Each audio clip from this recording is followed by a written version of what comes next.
What's going on, everybody? Welcome on into the Sports Forum's first of two 2025 NFL mock drafts. Riggs Tamburo, Bryson Owens. You guys can find us at Sports Forum CO on Twitter and Instagram, and then at The Sports Forum on YouTube. Do us a favor, click that subscribe button. We got a ton of content coming for you guys, especially around the NFL draft. We are live for all 4 hours on draft night as well, giving you our live predictions as the teams are on the clock and live reactions. So make sure you join us for that one there. But my man, with that said, what we're going to do today, and just a reminder for all you guys out there, we are going to do the draft as if what we think is going to happen in the draft, not what we want to happen. We will debate these picks. We will talk about it. We're going to go ahead and switch off on who gets to lock in the picks as well. We'd love for you guys to comment. Let us know if you agree, disagree with any of our moves, everything like that. But my man, with that said, let's go ahead and pull this up here. If you guys are sleeping under a rock,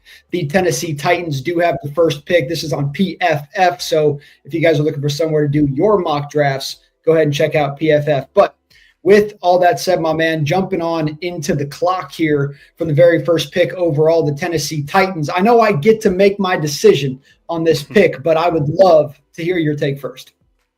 Yeah, so I think one of the important things when doing this mock draft that you mentioned is we're doing it how we think it's going to happen, not necessarily what we think we would do if we were in this situation. Because I think us two individuals, would probably pick someone else that we don't see the Tennessee Titans taking right now. But I think all of the buzz around the world, I think the Titans are doing a really bad job of hiding who they're going to pick. I think everyone can just instinctually just know, even if you're not the biggest diehard draft fans in the world, you kind of know where the Titans are going here. Even, I don't know if you saw it, spoiler on who we're talking about, Cam Ward was on his Fortnite game, and he was on their live stream with fans, and fans were asking questions, and they were asking for his favorite players, and he was someone asked who the top 4 running backs in the NFL are, and he said Tony Pollard and Tyjae Spears. Okay, come on, bro. Both Titans. And then they asked him about AJ Brown. He's like, AJ Brown's a dog, but he's not Calvin Ridley. It's okay, another Titan you just mentioned. So it really seems like it's going one direction here.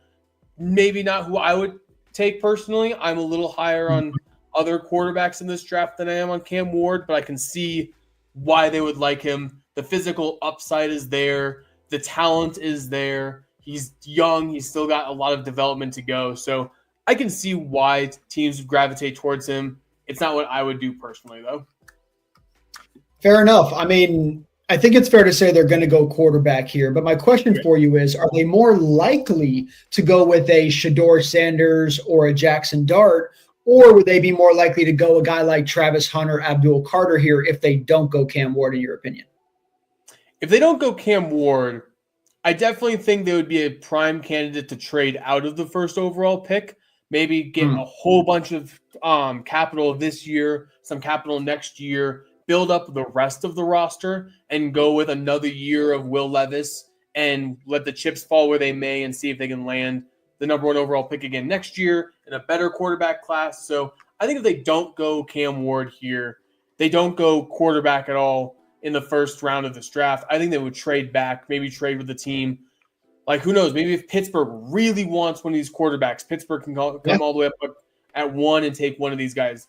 Or if the Saints really want a quarterback for this year, they can come up and get him at number 1 overall. So I think it's either at this point Cam Ward or trade back if you're the Titans. Yeah, and once again, guys, we're not going to go ahead and put any trades on this board just because we want to go ahead and do it as it is. This is the first draft we've seen in how long, maybe ever, that there hasn't already been teams trading for the first pick, the 5th pick, all these different things. So we're going to leave it as is, but I think it's fair to say if anybody trades up here at number 1, it's either the Saints at the 9 pick to number 1, and or, in my opinion, I think it's the Giants to go up there. If they're not sold on Shedeur and they really want Cam Ward, maybe they go ahead and do that. But assuming that it's the Tennessee Titans, Bryson, I'll be honest with you, brother, my pick would be Shedeur Sanders with the number 1 overall pick here. And if not, it would be Travis Hunter. Cam Ward is not in my big 2. But this is not what I think. This is what I think is going to happen in the draft. That is Cam Ward out of Miami going number 1. My man, you are on the clock here with the Cleveland Browns, the number 2 pick. It says the needs here: quarterback, running back, wide receiver, tackle,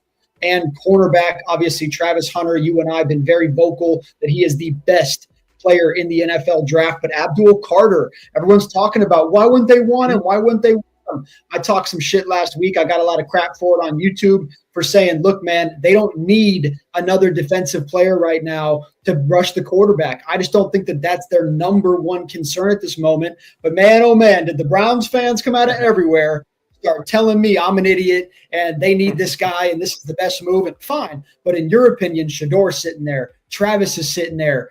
Do you want Abdul Carter?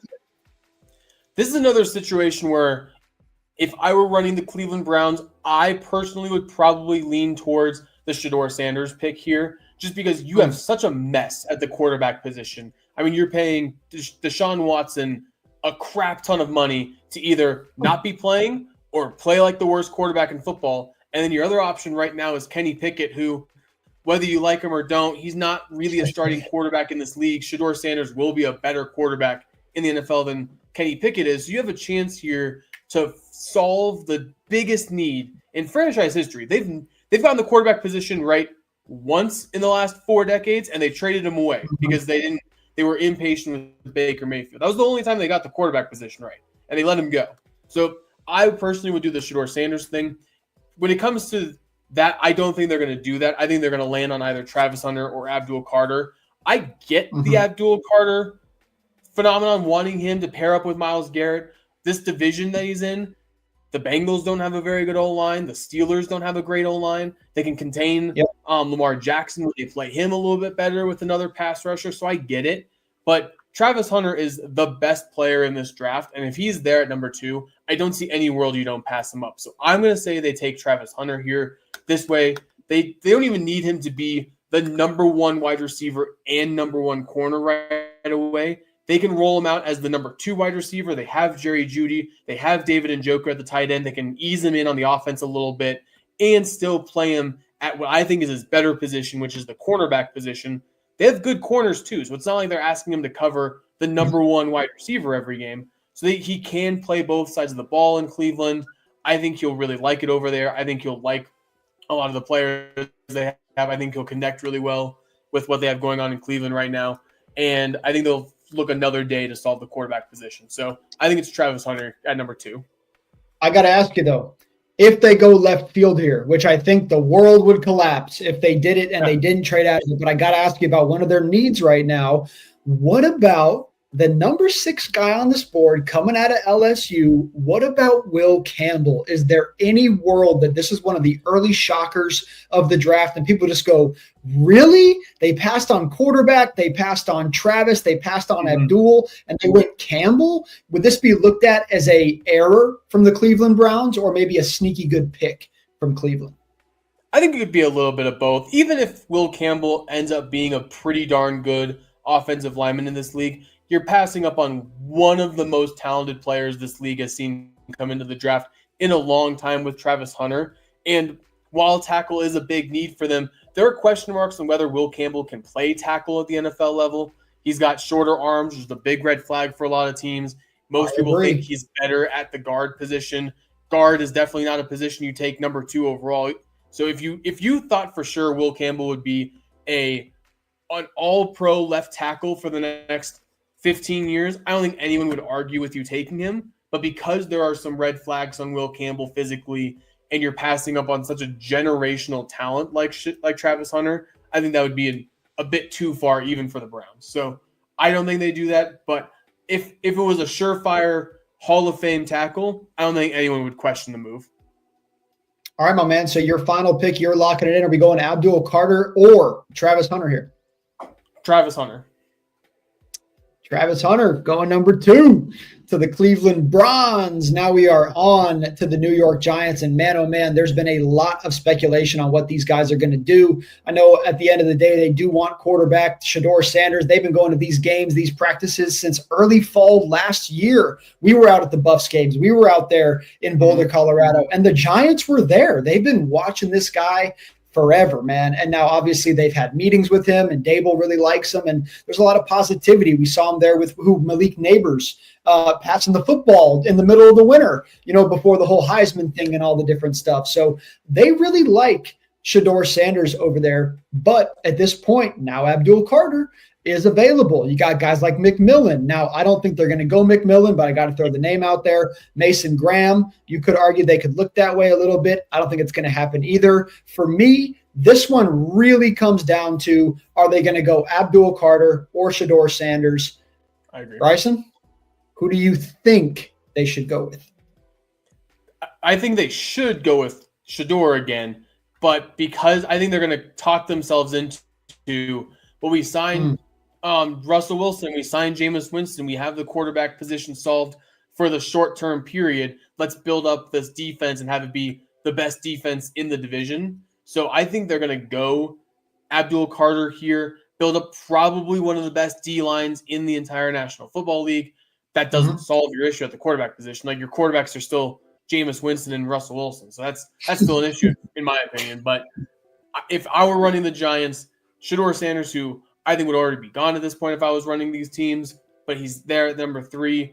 That's what I would do it with the Giants pick, but I don't think that's where they're going to go. I think Daboll and Joe Schoen are really looking at the pick that can save their job this year. And I don't think a quarterback sitting behind these other 2 veterans solves their job needs this season.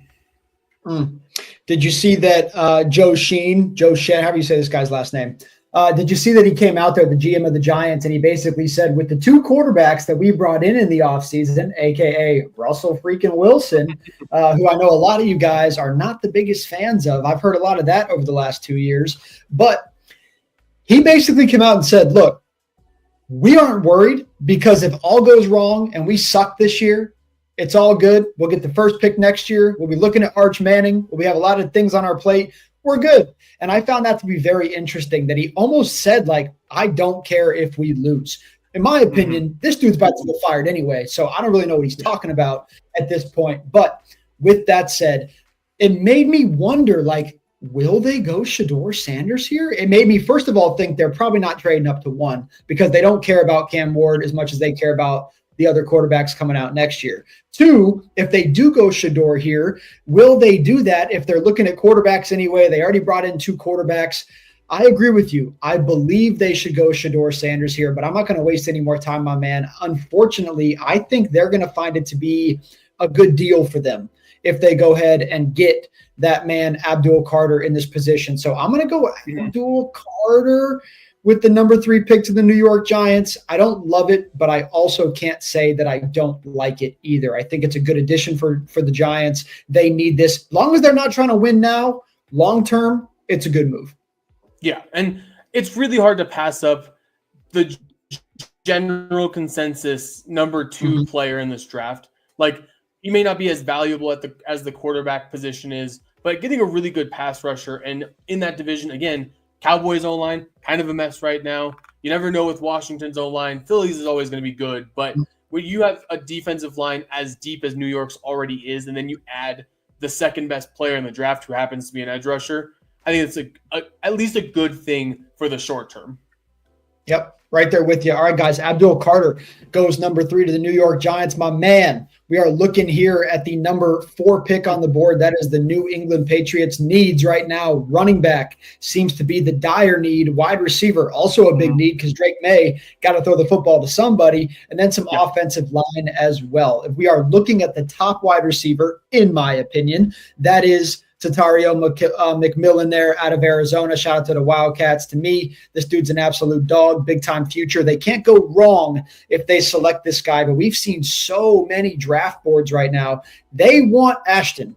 Everybody wants Ashton. You and I, we've talked about it. There's another running back on the board that we believe is just as good, probably going to have a better career than Genty. But in this position, in your opinion, both guys are available at this point. What do they do? Or do they go somewhere else? I think they're going to go somewhere else, because Ted McMillan is very, very good. And it's going to be hard to be upset about them taking McMillan number 4 overall. But he's also a very polarizing player. Some people have him as his wide receiver 1. Some people have him as his wide receiver 5. He is not a consensus anywhere ranking when it comes to the wide receiver position. Whereas we talked about him a little bit earlier. I know that you're going to need to get Drake May some weapons, but you also really need to protect him. This offensive line in New England, it's a mess. I think they're going to go with Will Campbell out of LSU. Again, maybe not the sexiest pick in the world. Maybe he has questions in terms of whether he can play tackle or move him inside. I think the great thing for the Patriots is their entire offensive line is terrible. So if he's not good at if he can't play tackle because of his short arms, they'll just move him to guard, and he'll be one of the best guards in the NFL. So his tape was amazing. He dominated the SEC at the tackle position. I see no reason why he can't be a long-term starter at the offensive line position for the New England Patriots. They really need to protect him, Drake May, so he doesn't get murdered every year there in New England. So I think Will Campbell is the pick there. And you're not worried about the little dinosaur arms, huh? I'm personally not. I think it's a little overblown. He dominated the SEC, which is the best conference in the world at the tackle position. And like I said, it's not like the Patriots' only hole is at tackle. If he's not good at tackle, they can just move him to guard and it'll be just fine. He can solve an issue along that offensive line somewhere. You don't have to pigeonhole him to be your left tackle if you don't need him to be.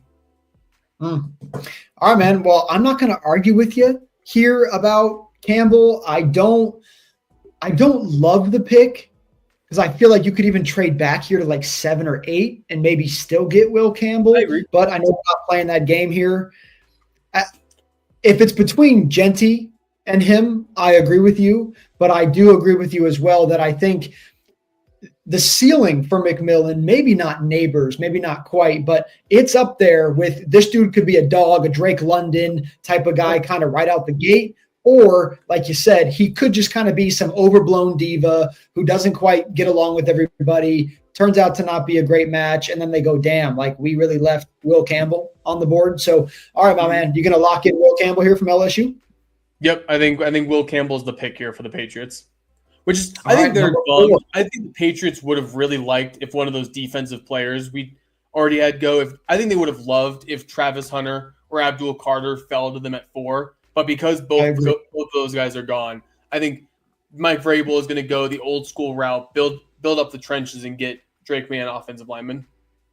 Classic Mike Vrabel. You and I have 2 very different takes on that, man. But we will get to that, folks, when the season gets a little bit closer. Now, we are moving on through here to our next team on the board, number 5 overall, the Jacksonville Jaguars. Needs wide receiver, tight end, maybe some D-line as well as a safety position here for the Jags. Now, to be fair, they need everything. So, I mean, you could argue that these guys these guys need to get a lot more than that. But assuming that they put wide receiver at number 1 on the board here, do you believe this could be a wide receiver spot at this point? Top receivers on the board. You got Luther Burden, who I know you are very high on out of Mizzou. You got McMillan. You got Emeka Ibuka there as well. Matthew Golden, one of the more sleepy wide receivers on the board. We saw Alec Ayo is what I call him, Mr. Minor. This dude teed off on Colorado. So we know what that man can do. I think there's a lot of really good wide receiver options here.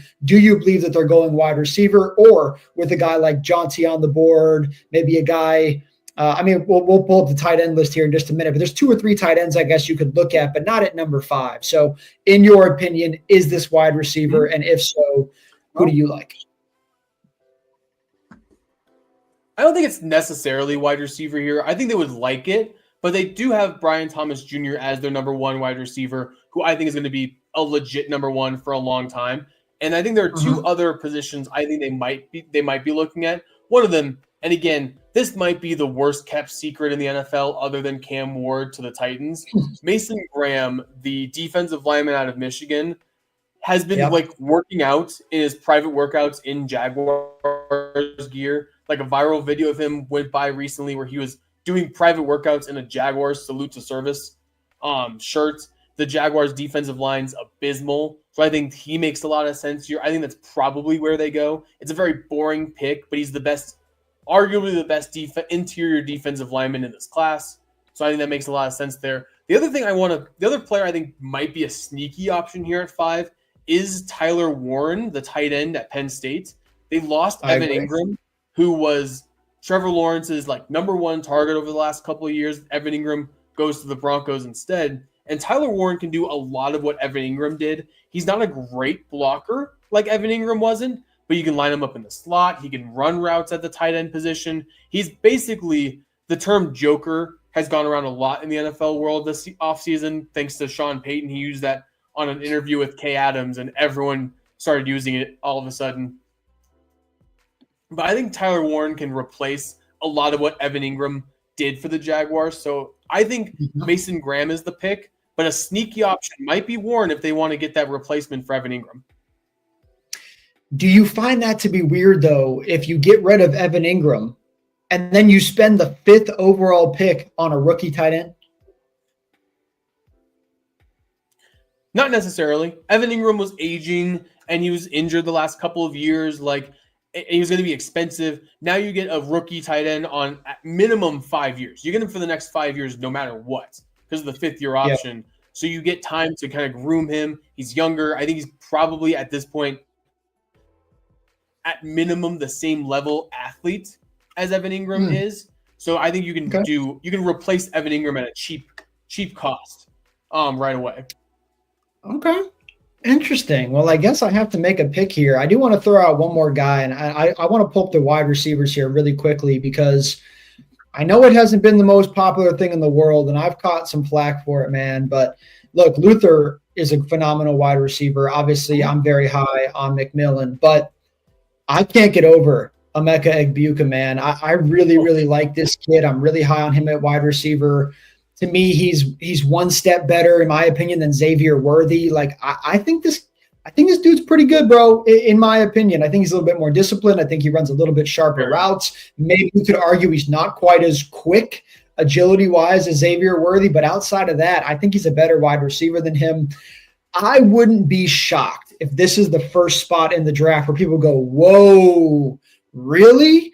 That could happen here, and I don't think it's a mistake if they do that. But I'm going to go ahead and agree with you here on tight end Tyler Warren out of Penn State. They have him ranked as the number 10 overall player. That's pretty fair. Him to go number 5 to the Jags. Let's get it done. There you go. You guys got your tight end back. My man, Las Vegas Raiders on the board. What are we thinking about here? I'm going to keep this pretty short and sweet to save time purposes and because I think there's only one player in mind for the Raiders this year. It's going to be Ashton Jeanty. If he falls to them at 6, I think Pete Carroll at 70, whatever years of age, will run to the podium himself to announce the pick. He'll shove Roger Goodell out of the way to say that they're taking Ashton Jeanty because it's really the biggest weakness on that offense right now for the Raiders. I don't love a lot of what the Raiders have. They have a good tackle, good center. They have Geno Smith at quarterback. They have a good wide receiver, a great tight end. If they can add a really good, consistent run game, I think that solves a lot of issues for the Raiders. So I think it's Ashton Jeanty or bust for the Raiders at this point. Interesting. The one thing I do want to ask you about here, though, really, really quickly is Shedeur Sanders still on the board? Yeah, I think them trading for Geno, and it's not really like Pete Carroll isn't a build up a rookie kind of coach at 70-something years old. I think he wants to rely on the veteran. Now nothing's come out of it yet, but the very first report that came out after the trade was that they were immediately working on a deal to extend Geno Smith. That hasn't happened at the point of this, at the point of our show, but I think they're gonna try and get a deal done with Geno and let Pete Carroll ride out the rest of his career with a veteran quarterback instead of trying to groom a rookie. Okay. So you want to lock in Jeanty here, yeah? Yep. All right, man. Number 6 overall, Jeanty. There you go. The running back problem is kind of fixed. I wouldn't say all the way yet, but it's kind of fixed. Then we got the New York Jets on the board here. Quarterback listed, obviously, as one of the needs for them. Wide receiver, tackle, D-line as well. Mason Graham, man, still on the board here for us. That's a very interesting one. I think the guy out of Michigan is a very, very good player. Also, I do think it's worth mentioning, obviously, Shedeur Sanders on the board. Jackson Dart has been one that a lot of Jets fans are liking over there at quarterback.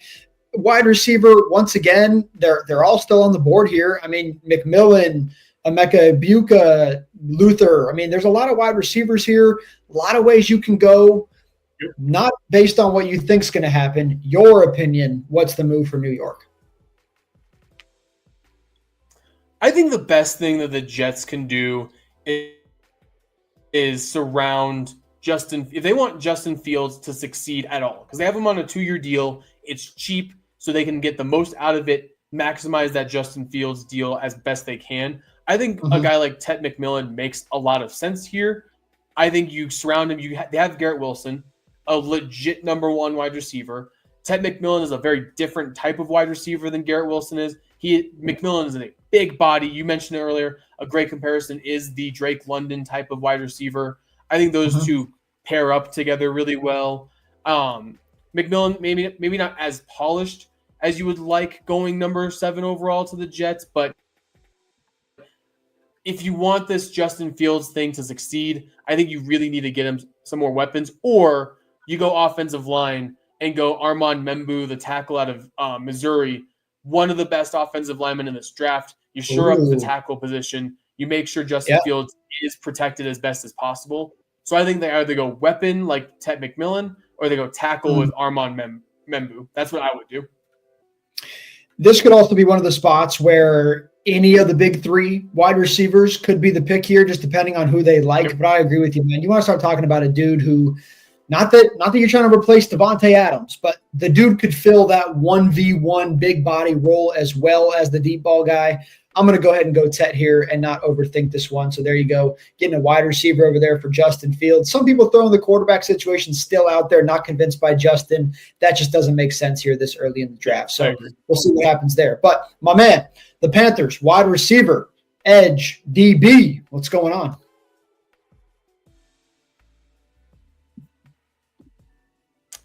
I think the Carolina Panthers are going to focus on the defense here. I think they figured out some kind of groove offensively to end last year. I think they kind of like how young they are in a lot of those positions. So I think they're going to leave offense on the board in the first round.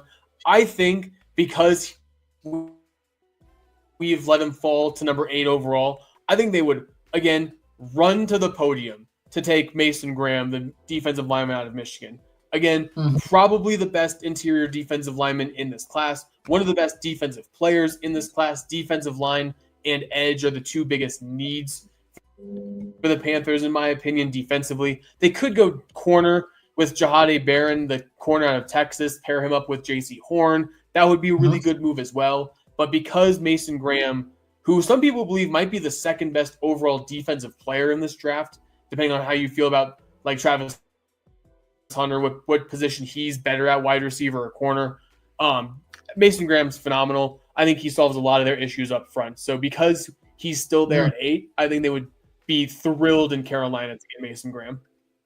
No arguments from me on this one. We can go ahead and just lock that in. Mason Graham at this point, I agree with you. A steal. No reason to really even overthink that one. You just go ahead and take Mason Graham, say thank you very much, and move on to the next one. But I'm on the board here. We got the Saints in the building. I'm going to go straight to the quarterbacks here really, really quickly. Obviously, guys, Shedeur Sanders on the board, Jackson Dart, Jalen Milroe, Will Howard, who also is kind of moving up in a lot of draft boards. But outside of that, you could argue running back, wide receiver. Well, Gentry's gone at this point. I don't think they're going to go running back here. I do like the Hampton pick at running back, but I just don't think that they're going to do it. Wide receiver, now you got Burton, you got Egbuka. I think they would be more interested here if McMillan was still on the board. So, Bryson, brother, I'm gonna give him Shedeur Sanders, bro. If you want to argue me on this, please, I'd love to hear it. I'd love for you to talk me out because I want this guy to go somewhere else. But I just don't see how at number 9 he's fallen this far. I don't know how you let Shedeur Sanders go. I agree. And I think the Saints are a candidate to trade up in the draft just to get Sanders. I think they really like him. The news of Carr and his weird injury this offseason makes this even more of a pressing matter. Carr is going to be easier to move on from after this year. So even if Carr can play, I think the Saints are more than happy to let Shedeur Sanders sit behind Carr for a year, let him learn from a veteran quarterback. You move on from Carr, move into Shedeur Sanders. You have a whole new coaching staff too, so it's not like the Saints have a veteran coaching staff that needs wins. They can bank on a year sitting a rookie quarterback and not have to worry about losing their jobs. So I agree. I think the Saints would absolutely be thrilled to get Shedeur Sanders at 9, especially because I think they're a candidate to trade up in the first round to get Shedeur Sanders anyway. Yeah, right there with you. All right, guys. Shedeur Sanders going to the Saints at 9. Feels like a steal at this point in the draft. But moving on through here, Chicago Bears on the board. Caleb Williams saying that he needs some help this offseason. They are looking running back, D-line, and potentially safety. We'll go ahead and pull those up here in just a minute, my man. First thing you think about when you say, what do the Chicago Bears need to be a better football team next year? What position is it here? Well, I think they would have. I think the first thing that comes to people's minds is Ashton Jeanty. I think they would move heaven on earth for Ashton Jeanty to fall to them at 10. I don't think they want to move up to get him, but I think they would absolutely be thrilled if they fell to him at 10. Because he's gone, I don't know if Omarion Hampton, as much as I love him, is worth the 10th overall pick in this draft. I think that's a bit rich for my blood for him. I think he's going to be an excellent running back. I think he has a chance to be better than Ashton Jeanty will be in the pros, but he doesn't fit what the Bears need at the running back position, in my opinion. I think he and Swift might be a little too similar in a lot of ways. So I think they might be looking at either defensive line and shore up that line, make sure that their edge Sweats isn't the only one being able to get to the quarterback. I think they could go D-line or edge here. And if they go edge, which I think they could do, I really like Mike Green, the kid out of Marshall. I know he went to a small school. I know that's a red flag for a lot of people. He has all the physical traits in the world to do well in the NFL. He was hyper productive. And the few times they played bigger schools, he was dominant in those games too. So I have no worries about him going into the NFL. I think they're going to go edge if Ashton Jeanty is gone at this point. And I think Mike Green is going to be the first name that people go, oh, that's not a name that we're familiar with. And I think their initial grades might not be as high as I think it should be. But I think getting this kid's a no-brainer for the Bears. So I'm going Mike Green. You know, I like me and Mike Green here, but I got to tell you, I'm a little bit surprised with Malachi Starks on the board that you didn't give him just a little bit of love there. I like Starks a lot, and I think this kid's going to be really good in the league. In my opinion, they do need safety pretty darn bad there. How many games last year did we see 30-something getting put up against the Chicago Bears? I'm tired of seeing those guys get beat deep. The tackling is just horrendous in the secondary. So I do like Malachi here, but it's your pick, my man. So if you want to go Mike Green, we'll lock in Mike Green. And I get the Malachi Starks thing. I think he would be an excellent addition to the secondary that has a lot of talent, especially the cornerback position right now. I think that they just want to shore up that defensive line in a division that you need good defensive linemen, because a lot of the teams in that division, they can run the football. A lot of them have good offensive lines. You're going to have to get to the quarterback in this division to be successful. And I think the only player on that team that can get to the quarterback is Sweat for them. So I think they're going to get a guy who can help him out. There you go, guys. We're going mean Mike Green, number 10 to the Chicago Bears. Like Bryson said, I think that's one of the few picks so far through these first 10 that people are going to go, who? What? But if you pay attention to football, you're thinking, okay, I like that. So, all right, guys, good pick there from the Chicago Bears. Then time for the San Francisco 49ers on the board here. Guard, tackle, D-line, and cornerback. A lot of different things could happen here. A lot of guys on the board. I'm going to go ahead and just let you throw out your favorite two names for the San Francisco Giants here. I'm sorry. Holy Lord. The San Francisco 49ers. So the Niners are a fascinating team this year because they need a starter at pretty much every defensive position group this year. Their defensive line's rough. The corners are rough. The safeties are rough. Like, linebacker is rough. Like, they could use a starter pretty much everywhere on that defense. And while Armand Membu is still there and he's the top tackle left available, and they do need to shore up that offensive line for Brock Purdy, Kyle Shanahan, for whatever reason, doesn't draft offensive linemen high. He either goes and gets free agent offensive linemen or makes a trade, or he makes a fourth round offensive lineman work for him. So as much as I think Armand Membu makes sense for him for the Niners here, I don't think that's what they do. I think they either look at Jahadi Barron from Texas, or they go with Jihad Campbell, the linebacker out of Alabama. I think those are the top two names for the Niners here with all the needs they have on that defense. Interesting. Okay. Huh. I feel what you're saying here. I do think of the names that you're throwing out there. I do think that Jahdae Barron is just a bit better, in my opinion. I think the guy has a little bit more promise, showed a little bit more in college. You're coming out of Texas. That's a bad Texas team. Now, they were led by Quinn Ewers, who sucks. So I'm not surprised they didn't win the whole damn thing. But Barron did his job. So I'm going to go ahead. I'm just going to lock him in here. I do want to actually really quickly just go ahead and pull up the other cornerbacks that are available at this point that you could go ahead and argue. Obviously, Will Johnson here. You got Trey Amos. You got Benjamin Morrison. All these guys are good, man, but they're not Barron. So we're going to go ahead and go Jahdae Barron in this position here, number 11 to the San Francisco 49ers on this one. Then, my man, Jerry's World, they're going to go ahead and pan to the lair inside Cowboys Stadium, and you're going to see Jerry Jones sitting at his table getting ready for his big old pick there. Number 12, they need running back, wide receiver, guard, and edge. They also need a quarterback, by the way, but, who am I? With all that said, they really want Genty. We talked about it on the show the other day. We could see the Cowboys being one of the few teams that trade up there early, maybe to number 5 with the Jags or something, and they go after Genty. That could happen. But assuming they pick at number 12 here, Genty's off the board. What do you think they're doing? I think Omar Hampton would make a lot of sense for them at number 12. But again, this is Jerry Jones, and Jerry Jones tends to not do things that make sense. I think they're going to go and get a wide receiver here because it's a big need. No one would argue with the Cowboys taking a wide receiver. By the way, I think it makes a lot of sense for them too. CeeDee Lamb needs some help. The dude can only do so much for this wide receiver room. I think they're going to go with Matthew Golden, the wide receiver out of Texas. Again, the Cowboys like to take their Texas boys. They have a lot of kids either who went to a Texas school or are from Texas on that roster. I think Golden is a nice complement to CeeDee Lamb. They're different types of receivers, do different types of things. So I think that is I think Jerry Jones would be very happy with himself. And I think he's going to feel like he outsmarted people by taking Matthew Golden at number 12. Jerry, my brother. Let me tell you something.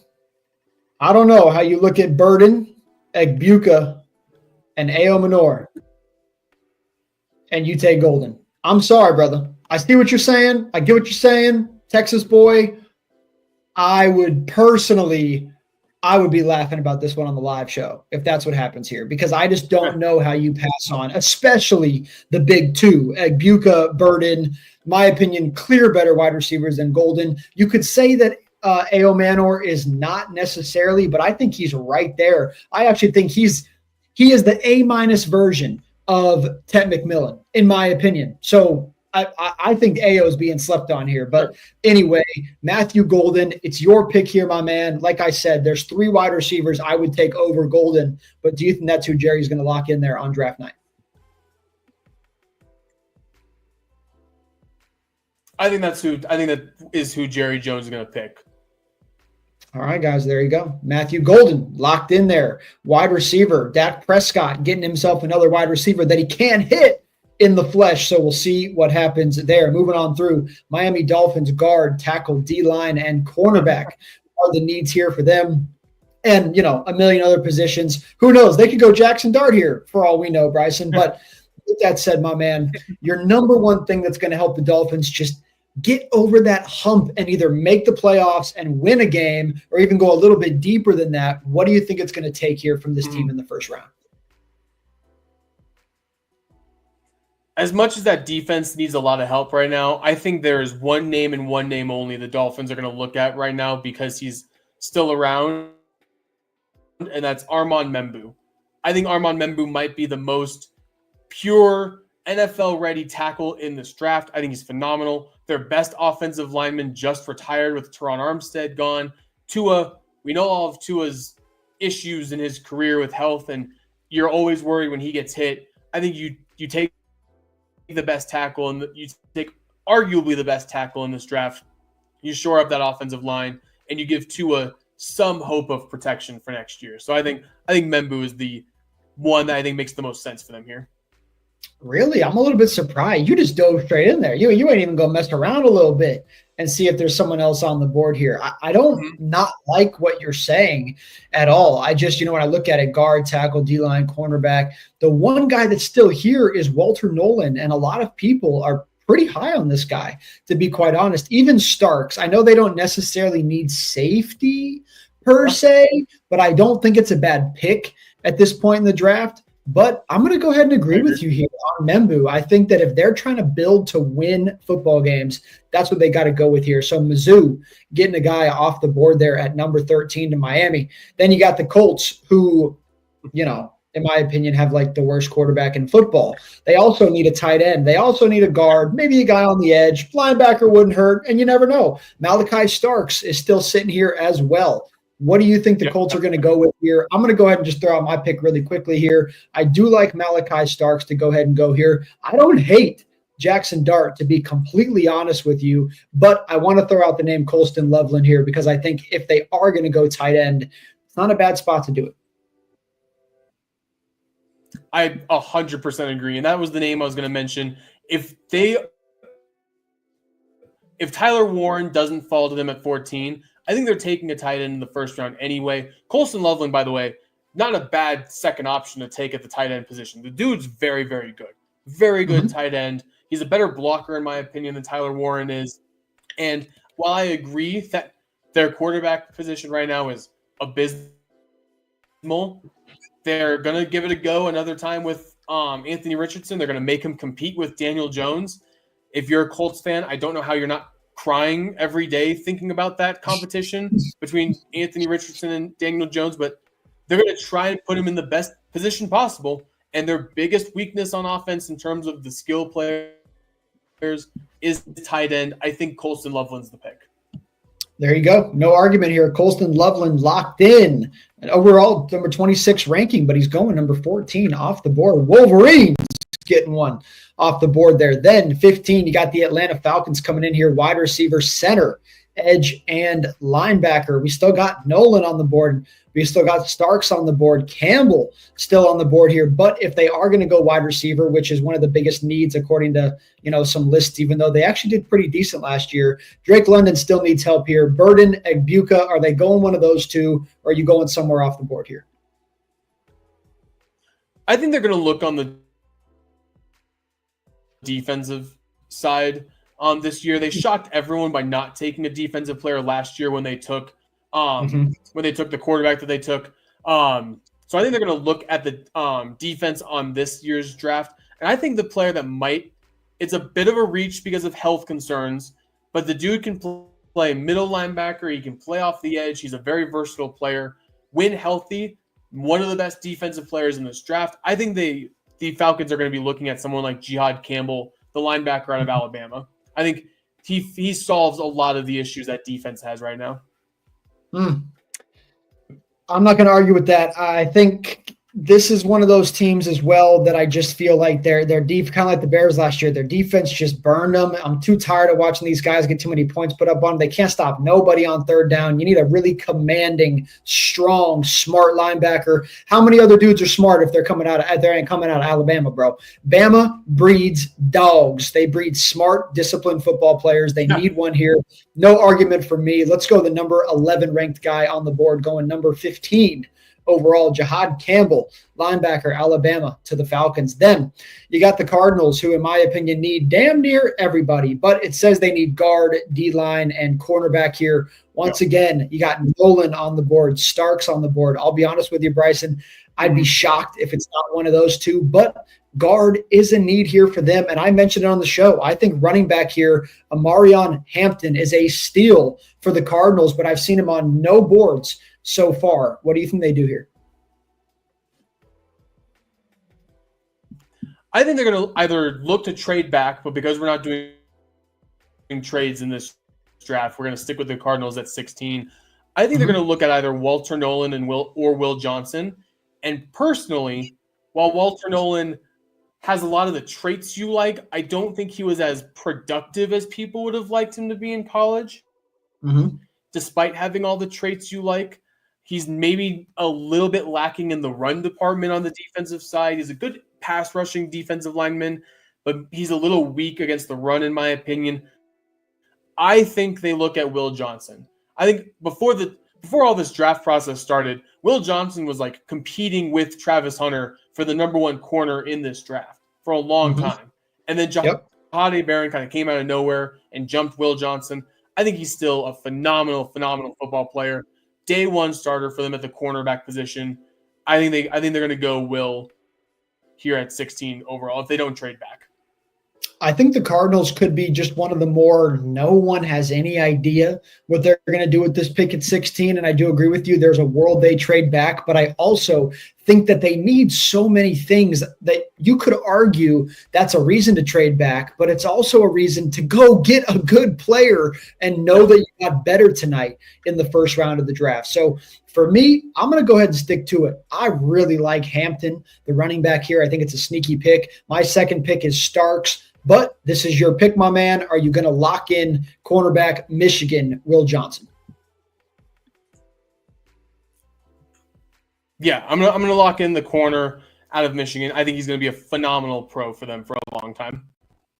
There you go, guys. Moving on through here. Bengals are on the board at number 17. The number 8 and number 9 ranked players are still on the board. You got quarterback Jackson Dart still on the board. Not that they're going to go quarterback, but just throwing it out there. Then they need guard, D-line, and linebacker here. Well, at this point, you got Kenneth Grant, another Michigan player. Could Michigan get 3 guys drafted in the last 4 picks? Maybe they could go ahead and get that done here, but you still got to talk about it. Nolan is sitting here. I know you just talked about him, but he's the number 8 player. They're the number 17 team. They got to start getting to the quarterback a little bit more, in my opinion, stopping the run a little bit better, in my opinion. Could Nolan be finally getting off the couch here at the number 17 pick?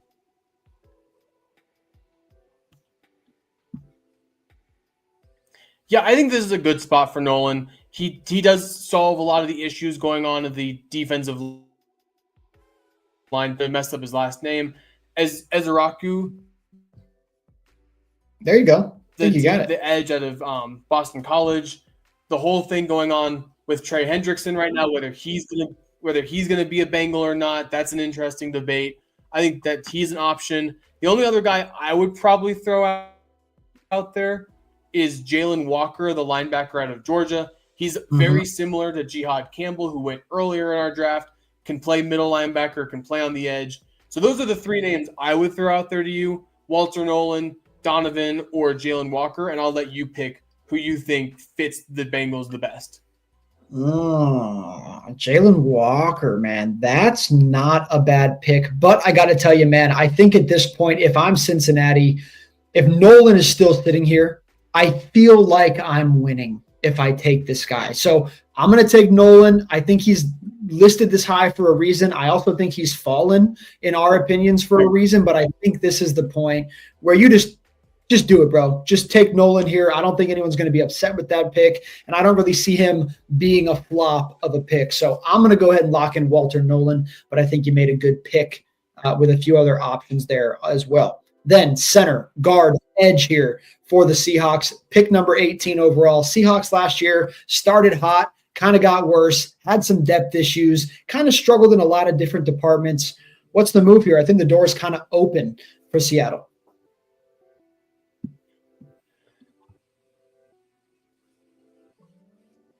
Yeah, I think they're another team who could be a candidate to trade down in the draft. They don't have a ton of massive needs, and a lot of their needs aren't really first round players that would solve it for them. I think they can fill out a lot of their more pressing needs in the later rounds. So they're another team that's a candidate to trade back. I think as good as Malachi Starks is, it's weird that he's still on our board, but their secondary. I think they like their secondary in Seattle. I think they want to keep it the way it is. I think this is a good option, good place for Donovan Ezeraku, the Boston College edge rusher. I think this is a good spot for him to go. I'm not going to argue with that, brother. I really like Donovan here. No argument from me. Like you said, Starks, a little bit surprising, but this isn't the team that needs Starks. So I'm going to go ahead and let him go as well. There you go, locking that in. Number 19, Tampa Bay are on the board, edge, linebacker, and DB. I will say, since we did just go edge there, I think that's the guy that Tampa wants in that spot. So let's go ahead and look at linebacker and DB here really quickly. Obviously, you could argue Starks here makes a lot of sense for them, but you do have to go ahead and consider a few other things. You got Jalen Walker still on the board, Amos still on the board as well. In my opinion, it's between Starks and Walker. Let's go ahead and add safety here to this list. Between these two guys here, or maybe one that I haven't brought up yet, what's the move for Tampa Bay?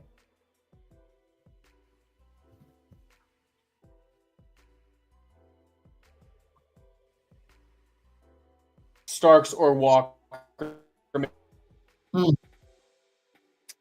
makes a lot of sense for them. He is a exceptional playmaking savior in that position. And kind of the lack of depth was really apparent for the Bucs late in the year. So I think this is a good place for Malachi Starks to go. You know, I do too, but I'll tell you what, Bryson, if I'm the Pittsburgh Steelers at 21 and I see Starks starting to fall a little bit, I might have to start considering something here. If I'm the Pittsburgh Steelers, they could really use a Malachi Starks. I don't think it's a bad spot, but let's go ahead and go with the best player on the board. I agree with you. As good as Jalen Walker is, this does feel like a good spot for Starks to get off the board. If I'm Tampa, this feels like a steal to me. I'm going to lock in Starks here. Now, I'm going to say nothing, my brother. I'm going to let you run the table with this one. This is your Denver Broncos. I think you and I are on the same page on this one. So take it away, brother. What is Denver doing at number 20?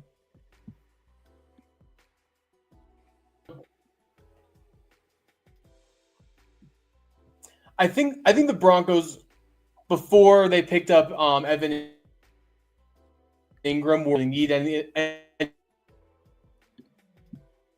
of the tight ends.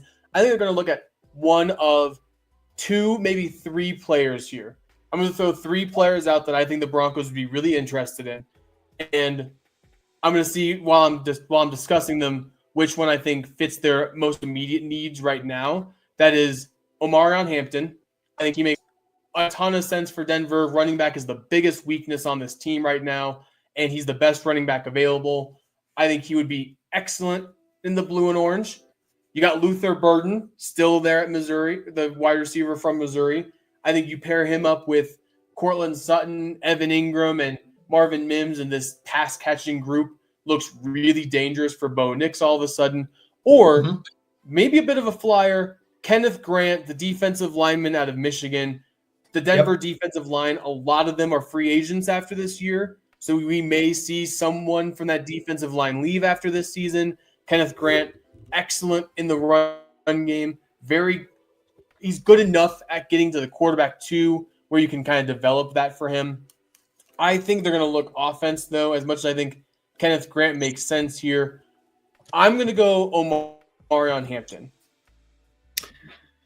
Is Omarion Hampton in the second or third round? Hampton's the best. Hampton's the best. Yeah, Hampton's the best running back available at this point. He fits this offense really, really well too. Like, I think he'll walk in day one, be the starter, be the guy for the Broncos. So I think Hampton is where I'm looking at. I know Hampton is who we want, brother, but is that what Sean Payton's going to do? Yeah, I think so. I think deep down, Sean wants to run the football, but I think Sean knew last year the running backs weren't good enough to run the football consistently. And I think Mm-hmm. Omarion Hampton really gives them that juice. Because you look at the best years towards the later part of Drew Brees' career, it was Yep. with Alvin Kamara, with Evan Ingram at the running back position. They ran the ball really well. I think that makes too much sense for the Broncos to pass up on Hampton. I like what you're saying, brother. Locking that in, guys. Omarion Hampton. We've been on this one forever. We also believe that he is better than Ashton Jeanty, especially from a career point of view. We believe this guy's a steal. So if Denver gets him at 20, I think it's a great pick. Now, I do want to throw out there, my man, with my Pittsburgh Steelers at 21, two guys that just went off the board that I think are very much in Pittsburgh's play here is Starks and Hampton. If either of those two dudes drops to 21, I do think that they very likely are going to go ahead and take one of those two guys. But now that they're both gone, you got to start to ask yourself, what are they going to do here? Well, they do need quarterback, running back, tackle, and safety. Josh Simmons, Banks Jr., Zabel, all those tackles are very good players, and they are all available. I don't think that they go with Gray in this spot. No offense to him, but coming out of North Dakota State, they had a great year, as they always do. That's not Ohio State and Texas football to me. So I do like both these picks better. Then you got Winston here, the safety. You got Xavier Watts out of Notre Dame, pretty decent safety as well. And let's not forget about it, brother. We could talk Cam Skattebo here as well as a total sleeper. I don't necessarily think they're going to do it, but I think Skattebo could be like a weird left field kind of pick for Pittsburgh. But finally, I do want to go ahead and talk about the quarterbacks very, very quickly, because I don't think we can go without talking about it. Even though they're not as high ranked as a lot of the other players here, you have to ask yourself, Jalen Milroe, in my opinion, I've compared him a lot to Jalen Hurts. People don't agree with that, but I think he could be a Jalen Hurts kind of quarterback. Will Howard, I'm not as high on Will, but he's got a good build, very Big Ben type of build. I could see that being Tomlin's look. Then Riley Leonard. I'm not a Riley Leonard guy. I'm not a Tyler Show guy. I like Dylan Gabriel. He's not a first-round pick. Jackson Dart, Jalen Milroe. If they go quarterback here, which of those two guys do you think they lock in? And by the way, are you surprised to see Jackson Dart listed as the fourth best available quarterback right now? Yeah, I think that's one of the important things to know with the rankings for this one is it's Pro Football Focus's rankings. They rank players on a very different scale than a lot of traditional player rankings. I think most people would have Jackson Dart as the third best quarterback in this class, behind Cam Ward and Shedeur Sanders. If they go quarterback, and if they take Jalen Milroe, I'm sorry, Riggs, your Steelers deserve an F- for the rest of the year. I think Jalen Milroe is a terrible quarterback. I don't think he's a quarterback in the NFL. That's my opinion. I don't think he's good. I think he's not a first-round player. And if the Steelers take him in the first round, I would be if I was a Steelers fan and I saw that, I would be crying the entire time, because I don't think Jalen Milroe is good enough.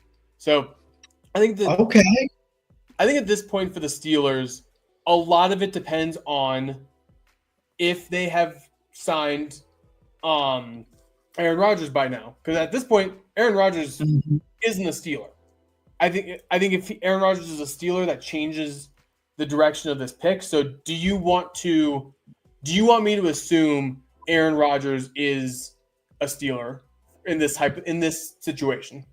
Oh, that's a good question. Well, first of all, just to throw it out there, I don't think it changes anything. Oh, interesting. I mean, I guess technically, you could say if they have Aaron and Starks or Hampton's available, then I think it does change something. But to me, if they want Dart, I think they want Dart either way, personally. Okay. So also, if Shedeur's here, God bless America. But for the hypothetical, let's say yes, they have Aaron Rodgers. Then that does personally change things for me, because I think if they have Aaron Rodgers and Shedeur isn't there, I think they focus more on building the rest of the team. And I think they could go running back. And if they go running back, I don't think it's Cam Skattebo. I think it's probably Trevion Henderson, who's built up a lot of hype in the NFL pre-draft process, tested very well. He's a very, very good pass catching wide receiver or running back. He, I think, he's a different type of running back than they've had over the last couple of years than with Najee Harris. I think he would do really well for Pittsburgh. So personally, I think they could go running back. I think they could build up that offensive line as well with one of the tackles. So I think if they have Aaron Rodgers, they build up the rest of that offense in some way to kind of fit him. Interesting. I don't hate the TreVeyon Henderson pick whatsoever. I think you're definitely onto something with that one. Once again, dude, the door is just so open here. I mean, I think they want Starks, Hampton, and or Shador. If all three of those players are gone, you really got to just start asking yourself here. Because like I said, I do think Dylan Gabriel and I do believe Jalen Milroe, in my opinion, should be available in the second round. And so if they want to go with one of those two guys, like you mentioned, if you go Jalen Milroe here at 21, I might fall out of my chair, brother, to be completely honest with you. I mean, maybe Dart's gone and they feel like he's the next best quarterback and whatever. But at that point, that means that one of the other players that's up here is the best available and you would just take the dude. So in my opinion, you're good to go there. The other guy I want to throw out there, and it's not being talked about, but assuming George Pickens is not gone yet, because if he is gone, it changes everything. But if he's not gone, I still think Emeka Egbuka is a steal at number 21, and I'm happy with that. It could be Henderson. It could be Egbuka. It could be Dart. I don't think they can really miss here, Bryson, to be completely honest with you, bro. There's so many good options, but let's just go ahead really quickly and go right back up to the top here. Kenneth Grant still available. Simmons still available. If you had to go one of those two guys in your Pittsburgh, what do you do? If I were Pittsburgh, I would go with the offensive lineman and try and help out Aaron Rodgers. But Kenneth Grant does seem like a very Mike Tomlin pick. Get the really good defensive lineman, shore up that defensive line with TJ Watt and all the other pass rushers they have, dominate in the trenches in that respect. The Kenneth Grant pick with him still there seems like a very Mike Tomlin move to me personally. I would go tackle. I would shore up that offensive line and make sure Aaron Rodgers doesn't get touched at all, as much as you can next season. But I don't think you can go wrong either way with Grant or Josh Simmons. Dude, I don't even know what I'm gonna do here, bro. I feel like I'm on the clock right now, which I technically am. So with that said, I guess I'm gonna go with. You know what, bro? I'm going to go left field here. I'm going to go Simmons because I'm tired of having these old man, horrible depth guys to protect quarterbacks. I'm just tired of it as a Steelers fan. I think if we're going to build long-term, no matter who we get at quarterback, if it is Aaron, if it's a rookie in the second round, you got to protect the guy. You just brought in DK Metcalf. Hopefully you keep George Pickens. Hopefully you're bringing a new running back. People got to start protecting people, bro, and you got to start somewhere.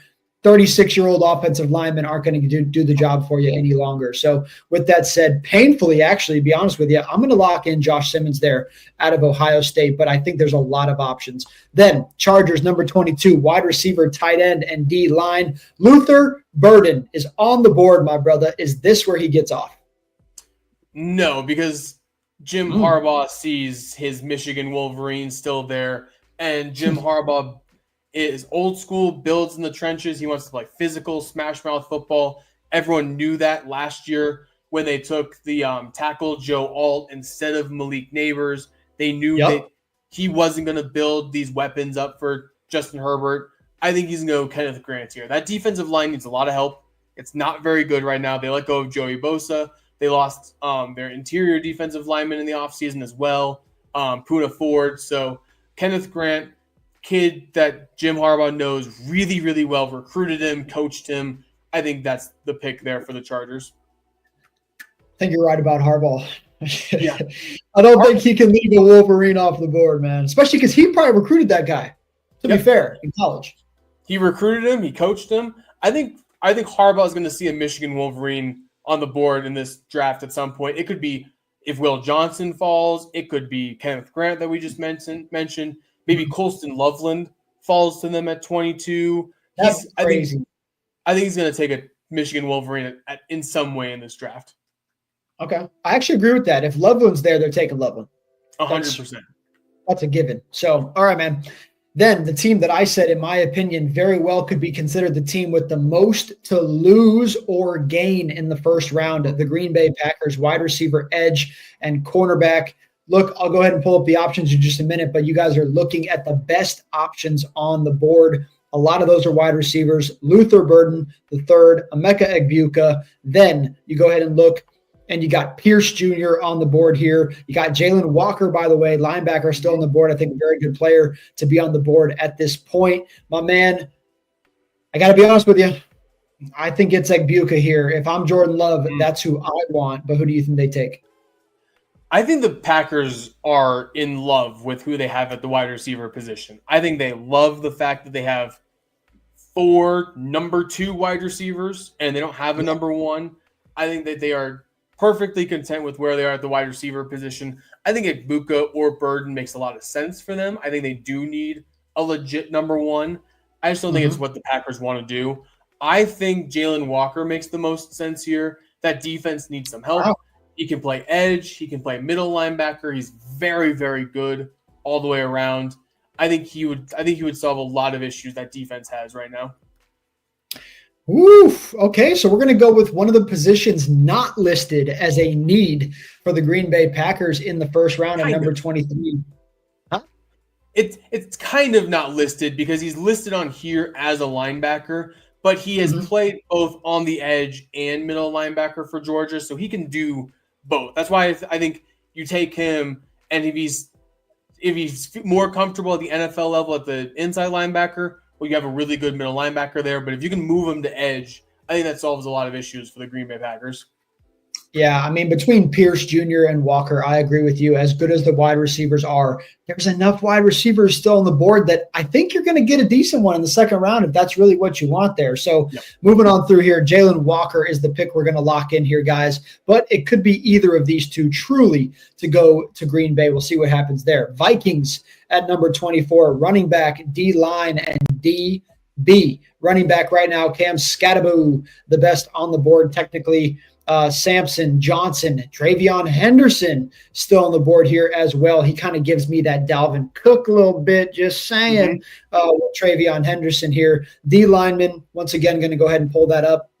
You got Norman Lott, you got Williams, you got Harmon on the board as well. Honestly, sleeper here as well out of Toledo, Darius Alexander, in my opinion, a very, very good player. And finally, going to go ahead and throw in some cornerbacks as well. My man, what's the pick here? I think they're going to go Derek Harmon here. I know he's a little bit lower listed on this ranking, but dude's a beast.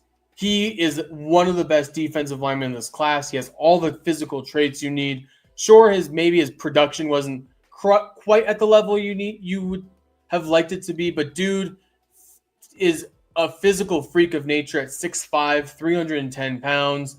He's a monster in the interior. Defensive line is an area of major need for the Vikings as well. I think it makes too much sense for them not to take Derek Harmon here. So I think that's their pick.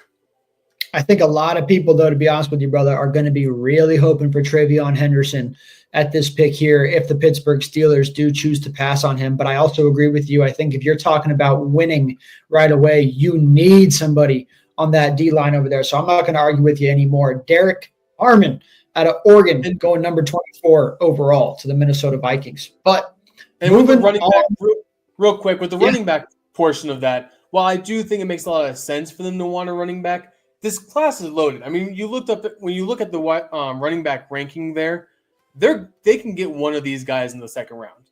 One of Skattebo, Samson, Caleb Johnson, Travion Henderson, Quinshon Judkins. One of those guys should be available for the Vikings later in the draft too. So I don't think they're missing out on a running back per se by taking Harmon in the first round. Fair enough. I agree with you there completely. Then the Texans, man, oh man, only 2 needs in the first round, huh? Wide receiver and also on the line as well. We'll go ahead and pull up the best options here for this one. But anybody, right when you think, my man, of those 2 positions, wide receiver, O-line, which one is more of a dire need here for them at 25? Well, offensive line is probably the most dire need for them because CJ Stroud was murdered last year. Dude was hit way too Murdered. often for your franchise quarterback. So I think offensive line's the more dire need, but I do think wide receiver is a sneaky one. Like, I would not be shocked if they saw Luther Burden III or Egbuka still there, and they ran to the podium announcing one of those guys. Because as of right now, Nico Collins is kind of it for CJ Stroud. And Nico Collins is phenomenal. One of the best receivers in football, but it can't just be Nico Collins. Like, they lost Stephon Diggs. Tank Dell will be gone all year with the lower body injury again. So I would not be shocked if they go wide receiver, but to me, offensive line is the more important need. I think Stroud's going to want Egbuka here. Is that a fair prediction? I think Stroud would love Egbuka, the Ohio State connection there. You get him another weapon. I think Stroud would be over the moon to have Egbuka as his teammate. Are you surprised, though? Are we fools for leaving Luther Burden on the board here, or do you think there's a real chance that we are correct that he will still be available at 25? I think there's a real chance he's still available at 25. The thing about the wide receivers this year is these two, for the most part, don't really answer a lot of what other teams need at the wide receiver position. These guys are a little bit more specialized in a certain way that hasn't fit very many people we've talked about so far. So it would not shock me if they're still available. It would not shock me if they're gone either. I wouldn't be shocked either way. I think both scenarios make a lot of sense, either with them going early or with them going kind of where they are right now with us. All right, guys. Egbuka, Ohio State to Ohio State. Texans, number 25 overall. In my opinion, Bryson, that is a steal for the Houston Texans here. I've said it all show, I feel like, that this guy shouldn't be on the board after the 12th pick. Truly, but hey, here he is going 25 to the Houston Texans. Then you got the LA Rams picking at 26, tight end, tackle, linebacker, and corner. You see the best available on the board at this point. We'll go ahead and give it a little scroll, see if anybody jumps out to you guys on the board. But my man, are any of these names popping out to you at 26? Yeah, I think they're going to go with Kelvin Banks, the tackle out of Texas. You just brought back Matthew Stafford. That offensive line is good, but you've got an aging tackle at the position already. I think you'd want to bring in some more depth and a guy who can start at either left or right tackle and really help out Matthew Stafford. Stafford's old. You don't want him getting hit too often. You don't want him running around too much for LA. I think their defense is fine. I know linebacker and corner is said to be a need for them. I think they like their young core on the defensive side of the ball, so I think they're going to stay away from that. I think they're going to try and get a tackle for Matthew Stafford. So I think they'll go Kelvin Banks. What about Hurricanes tight end here, Elijah Arroyo? Do you think there's any world that they make this move? I would not be shocked. He had a really good pre-draft process. He tested well. There's a lot of hype surrounding him right now. Tight end is a position of need for the Rams. Like, they do need another good pass-catching tight end on this team. I think the first round's a little rich for my blood for Elijah. I think he's more of a second-round tight end. But as tight ends, fall off the board, we saw the top two tight ends already go. Maybe teams freak out and they feel like they have to get that tight end because they don't want to lose out on him in the second round. I think that they're comfortable enough to say, we'll take a tight end later in the draft anyway. We'll take the best tackle available right now. The other thing I'm going to agree with you on is it's just too early. It's just, you can't look at Banks sitting on this board and not take him and go Arroyo.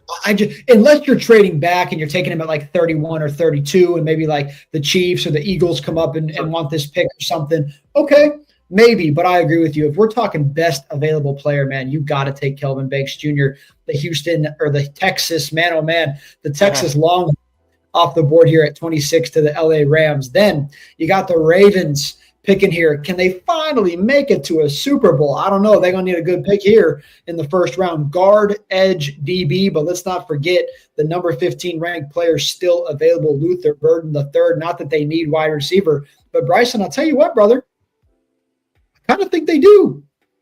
to be honest with you. I mean, they don't need a wide receiver, but Zay Flowers, he had more bad games last year than he had good games. You got a couple other wide receivers getting a little bit older out there. You got Bateman, who, in my opinion, had an above average year for Bateman. I think he takes a small step back this year. Could Burden here, just because he's available, be a thought, or do you think there's a clear other guy that they're going to go with? I think there's definitely I think they're going to think about it. I don't think they're just going to brush off Luther Burden like he's not worth the pick there at 27 overall. But like you mentioned, I think they're happy with their wide receiver position the way it is right now. I think they love Zay Flowers. Rashad Bateman had a breakout year last year.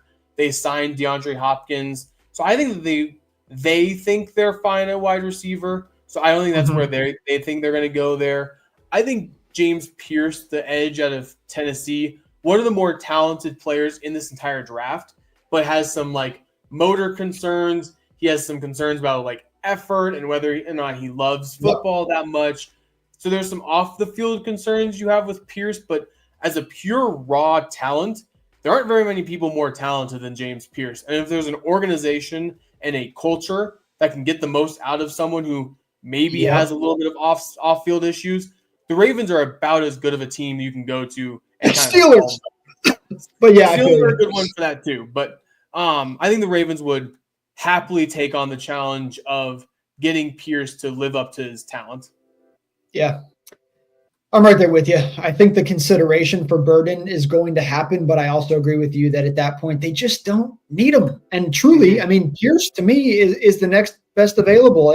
Now, I think if Pierce is gone here and the next guy is like a quarterback or something that they don't want, and it's Amos or Burden, maybe at that point they go Burden. But even then, they still could use a DB anyway. So anyway, guys, locking in James Pierce Jr., the Vols getting one gone there, number 27 to the Baltimore Ravens. Then the Lions coming up in here at 28, wide receiver, guard, edge, linebacker, the four biggest needs for these guys here. Is it simple? Do you take Burden off the board here, or do you go ahead and look at a couple other guys? You could argue in this position that edge or linebacker is pretty important for them, but they're getting obviously their big-time pass rusher back coming off the injury here. I don't think they need edge. I don't really think they need linebacker. I know their defense had some issues last year in that middle of the field spot, so I could see it here. I don't think it's a first-round concern. To me, it comes down to, are they going to go O-line or are they going to go Luther Burden III? And or, by the way, Ao Manor is still available from Stanford as well. I actually think they will go on the edge here.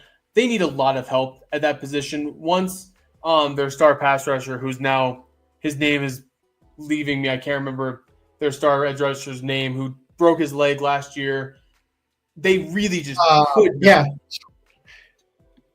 Yeah. I'm right there with you. I'm blanking too. Oh my God. I can picture his little blonde hair, his little face. The Wolverine. Anyway. But as soon as he went down, they literally could not get to the quarterback. And so I think they're going to go edge here. I think it is a big position of need. And I'm going to go with an edge. You have to scroll down to that bottom of that line there that we see. I'm going to go with Mykel Williams, the edge out of Georgia. Dude's very talented. He's got a lot of the traits you like. You look at him, 6'5", 265. He's young. He has a lot of untapped potential there. I think he'd do really well on the opposite side of the edge and give them some depth at that position just in case their star isn't ready to go by the start of the season, or if they just need a good pass rushing duo. That division has a lot of good quarterbacks in it. There's a lot of good offensive lines in it now. So I think getting an edge makes a lot of sense for the Lions. Aiden Hutchinson. Thank you. God, it was driving me nuts. It was driving me nuts. I was like, bro, come on, dog. I'm out here tripping. Okay, I'm sorry. Which name are we locking in here? Mykel Williams? Mykel Williams. Yep. Okay. I'm right there with you. I'm not going to argue there much. You could argue, obviously, both the guys coming out of A&M pretty decent as well there, but I also think it's almost hard to pick which of these two that you want to go with. So I almost think that coming out of Georgia here, obviously getting coached up from Kirby Smart and those guys over there, it makes a lot of sense. So Michael Williams going number 28 overall to the Detroit Lions. Then you got the Washington Commanders coming in number 29 overall, running back, guard, edge, and corner. I don't think they're going to go edge, so personally, I'm going to take that one out the leg here. But I think corner is very, very doable. You got Amos still available here. You got Morrison, who I think is a sleeper, still available. Running back, obviously not too many great options at this point, but Scattaboo is still sitting there. Dylan Sampson, Caleb Johnson, Travion Henderson still available as well. Or do they choose to protect Jaden just a little bit more there? What do you think they do? I think they're going to leave offensive line on the board because they did go out and they got Laramie Tunsil from Houston. That kind of helped out that offensive line a lot. And there isn't really a guard, an interior offensive lineman worth a first-round pick in this draft, in my opinion. Mm-hmm. So I think offensive line's off the board. I actually do think they could go edge here. But this is your pick, so I'll let you leave edge off the board. So we're looking at the other options we were talking that you brought up. I think corner does make a lot of sense for the Washington Commanders. I think that they went out and they got Marshawn Lattimore last year. Didn't really work. He was hurt. Didn't play well when he came back. I think that they would really like to pair him up with a young corner. So I think Trey Amos out of Ole Miss makes a lot of sense personally if you're going to look at the defensive back position. I got to throw out a little bit of a spite pick here. Okay. Burden has got to be being watched right now by the Eagles. Do you think this could be a wide receiver? I mean, look, I know they got Scary Terry, but I'm not too convinced. I know they got two pretty good wide receivers. Could use a little bit of depth here. Mm-hmm. I don't know. I'm just saying. I think Burden still being on the board here, I think it has to at least be in the tiniest bit of consideration. I think it's definitely in the consideration for sure. If they didn't trade for Deebo Samuel, I think them trading for Deebo kind of took them out of the wide receiver position. Whether that's right or wrong, whether you think that Luther Burden would make them now the most dangerous wide receiver trio in the NFL or not, I think they would look elsewhere. I think they feel like they have the wide receiver position kind of locked up and in a good space. So I think they're going to look more defense. That defense needs a lot of help. Well, I want to ask you really quickly, though, because, since you kind of shut me down there really quick and you said, well, since I'm not thinking edge, if you were going to go edge, what would you do here? If I was going edge, I would go Shamar Stewart, the edge out of Texas A&M, the other one. He didn't have the production you would have liked, but he is another one of these guys. Every physical trait is there. 6'6", 290, athletic freak of nature. I think he needs a little bit of help kind of mastering his craft. And you go to a head coach like Dan Quinn, a defensive, really smart guy. I think he might be able to – and Dan Quinn, master of energy. Dan Quinn is an energetic guy. And I think he would get a lot out of Shamar Stewart with all those physical traits. And I think – Stewart's going to be a better NFL player than he was a college player. Fair enough. I like what you're saying, but like I said, and you just kind of mentioned it, not necessarily the stats that I wanted. And I get that they have two great dudes coming out on the edge from A&M. So it makes sense why there's not one stud with these crazy numbers. Okay, I get it. It's just not enough for me to try it, but I don't disagree with you. I just don't think it's what they're going to do. I'm going to lock in. I'm sorry, bro. I'm doing it.